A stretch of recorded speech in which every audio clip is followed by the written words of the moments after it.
This is Plant-Based Briefing, Batch Cooking and Meal Prep Tips for a Plant-Based Kitchen by Evelisse Capó at nutritionstudies.org. And I'm Marian Erickson. This is the Plant-Based Podcast where I find and curate a variety of articles on plant-based and vegan living, get permission, and narrate them to you here in about 10 minutes or less every weekday. And I'm pleased to have permission from the T. Colin Campbell Center for Nutrition Studies to share their content. So now let's get to today's Plant-Based Briefing. Batch Cooking and Meal Prep Tips for a Plant-Based Kitchen by Evelisse Capó at nutritionstudies.org.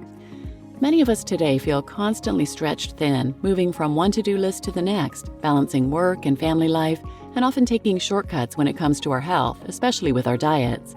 We may have the best intentions to eat whole plant-based foods at every meal, but when time is short at the end of a long, hectic day, we find ourselves reaching for whatever is quick and easy, junky fast food or store-bought frozen dinners.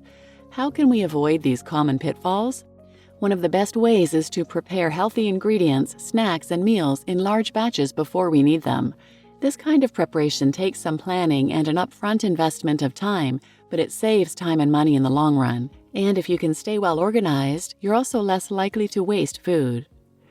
On those busy weekdays when you're tired or short on time, there's nothing better than reaching into the fridge and grabbing some pre-cut fruit, a pre-cooked veggie burger, potatoes that you can quickly warm in a toaster oven, or a homemade bowl of soup that you can reheat in the time it takes to set the table. If the right ingredients are ready, you can also throw salads and power bowls together in just minutes. It just makes life so much easier. As a bonus, your grocery bill will be lower as you only stock up on items you need for your planned meals. Here are some tips I have found useful. 1. Plan ahead. Before you head to the grocery store, make a menu for the week, then check your pantry and refrigerator to review what ingredients you're running low on. You may want to keep a list of all the ingredients you stock in your kitchen. Several convenient apps can help you do that. One of my favorites is AnyList. Paprika Recipe Manager is another of my favorite apps for storing recipes, making weekly menus, and compiling shopping lists. 2. Shop weekly. Weekly shopping ensures that your produce stays fresh and minimizes waste. It is also much easier to plan meals for 7 days than for an extended period. Choose a day of the week to shop and schedule time for menu planning before then. For instance, you may shop on Friday and place everything inside the fridge until Sunday when batch cooking and prepping is more convenient. 3. Find a system that works for you. There are many ways to plan your meals. Here are some popular ones.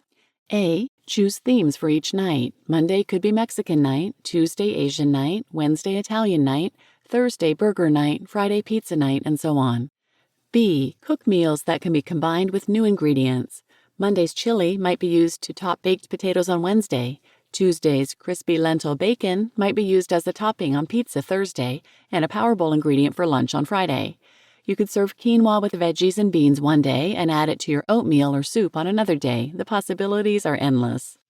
4. Our favorite foods to batch cook and prep. A. Fresh seasonal fruit. Wash your strawberries, apples, pears, blueberries, raspberries, peaches, and grapes immediately before you consume them. Washing fruit earlier may result in faster molding. One exception would be washing grapes before you freeze them. Frozen grapes are a popular snack in my home. Watermelons, cantaloupe, honeydew, pineapple, and mango are great examples of fruits you can cut up ahead of time and place in sealed containers. Freeze some of your ripe bananas. These are common in smoothies, ice cream, pancakes, and more. B. A salad bar in your fridge. Slice veggies and store them in containers. Carrots, cucumbers, bell peppers, scallions, and celery are great toppings for your salad or power bowls. Stock up on baby greens that are already pre-washed and ready to go. C. Salad dressings.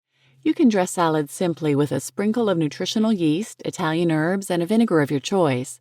Alternatively, you can make and store your favorite dressings. My favorites include non-dairy Caesar, ranch, miso ginger, and Thousand Island. Recipes linked here.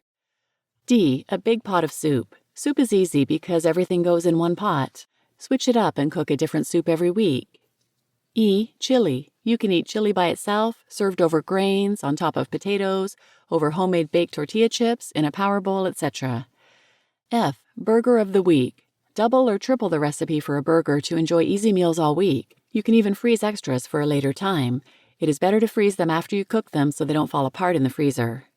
G. A large batch of grains. You can use brown rice, quinoa, millet, buckwheat, or wild rice to make soups, casseroles, bowls, and veggie burgers, or you can enjoy them with beans and veggies. Try cooking different types of whole grains a few times a week and freeze them for later use. This way you always have them available for recipes. H. A large batch of beans. Dried beans or lentils can be quickly cooked in an Instant Pot or pressure cooker. Try cooking a different type of bean a few times a week and then freeze them for later use so you always have them ready for recipes. I. Baked potatoes. Scrub some potatoes and sweet potatoes and put them in the oven at 400 to bake for about 30 to 40 minutes or until you can easily stick a fork in them. You can serve them with steamed veggies, leftover chili, or as a side dish, or pack them as a snack when you're on the go. And J. Breakfast recipes. During the week, you may be too busy to stop and make a wholesome breakfast. If you make Sunday brunch, just double or triple the recipes to eat throughout the week. How about thinking outside the box and eating vegetables for breakfast? Here are some recipes for pancakes, scrambled tofu, overnight oats, granola, and baked oatmeal linked here. Number 5. Where to store my food.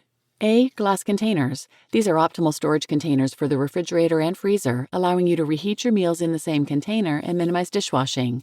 Before closing the container for storage, you may want to cover the food with parchment paper to prevent freezer burn. B. BPA-free freezer bags. These work great for freezing many different items, and you can wash and reuse bags to minimize waste. C. Mason jars. Jars are perfect for overnight oats, salads, or dressings and sauces. And D. Green bags. These extend the life of refrigerated fruits and vegetables. Just be sure your produce is dry to prevent mold and remove the air from the bag before closing. And number 6, how long can you store various foods? A. Refrigerator. Cooked food stays fresh for about 4 days in the fridge. B. Freezer. This depends on the type of food and your freezer. To avoid the dreaded freezer burn, don't freeze your food longer than 2 to 3 months and pack food tightly in glass containers so there's minimal airspace in the bag or bowl. And C. Special instructions for fruits. Always store fresh fruits separate from other produce. They can absorb odors from other foods and may also release ethylene, a gas that speeds the ripening of vegetables. Pears, apricots, nectarines, and mangoes may ripen at room temperature and then be stored in the refrigerator. For specific food storage guidelines, see the chart linked below. You just listened to Batch Cooking and Meal Prep Tips for a Plant-Based Kitchen by Evelisse Capó at nutritionstudies.org. And I'm Marian Erickson, your host. And I've read a number of articles on this podcast about this topic, but I find it always inspirational for me to read them when I come across new ones.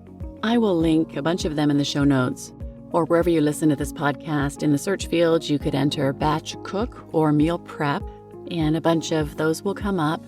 But you might want to check out 704 and 705, 1 week of real-life plant-based dinners by Brigitte Gem at Vegan Family Kitchen, because there's also a 1-hour cooking demo video where she actually goes through the 1-hour batch cooking meal prep session, and that's linked in the show notes for those episodes.